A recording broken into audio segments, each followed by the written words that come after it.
How does Jordan Peterson know that in the real world, in the reality,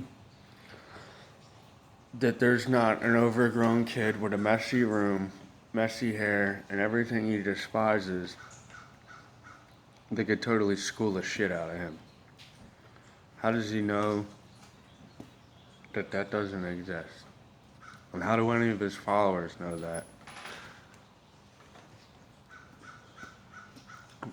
Does Jordan Peterson really think you have to go through that shithole academia to study the mind and do psychology? Is he still clinging to academia like that?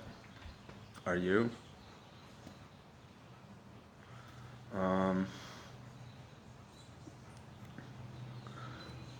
That's some of the questions I want to ask. If Socrates was here, he'd probably ask a similar question in a similar manner. And then, Socrates would turn into Jordan Peterson's implicit unconscious bias. I'm sure Socrates really could give a fuck less. So we're trying to get to the bottom of some order here. I had enough of people like Jordan Peterson who don't know what a cult is, or just babble out they're not in a cult, they don't have white privilege. That's all the assertive mindset that ruins even science. And then, science has to go back on their word. They're talking all this shit for years. Now they find out the atom bomb ain't even the highest thing, or the atom ain't even the smallest,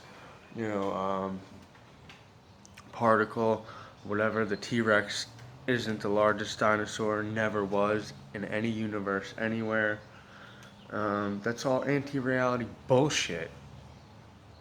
And we need to get the fuck away from that, because it's poison. And you can see that it's poison. Look at it's done to academia, look at it's done to science, look at it's done to the fucking people that use it. The people that use that stuff are all like brain damage as far as I'm concerned. They don't understand the universe at all. They don't live in the real universe. For one, everything's upside down and backwards. So I don't plan a future and make my future. I write the future out of the past, and it's whatever happens is what happens. What will be, will be. Now my hopes and everything else can get really close, but my hopes and what I think of the future is not actually the future. And it never will be, but it'll come really close. It'll be like a relative subjective idea of what I want the future to be like. For say, when we're planning our future, we sit down and, what do we want to be? What do we want to do? Things like that. And then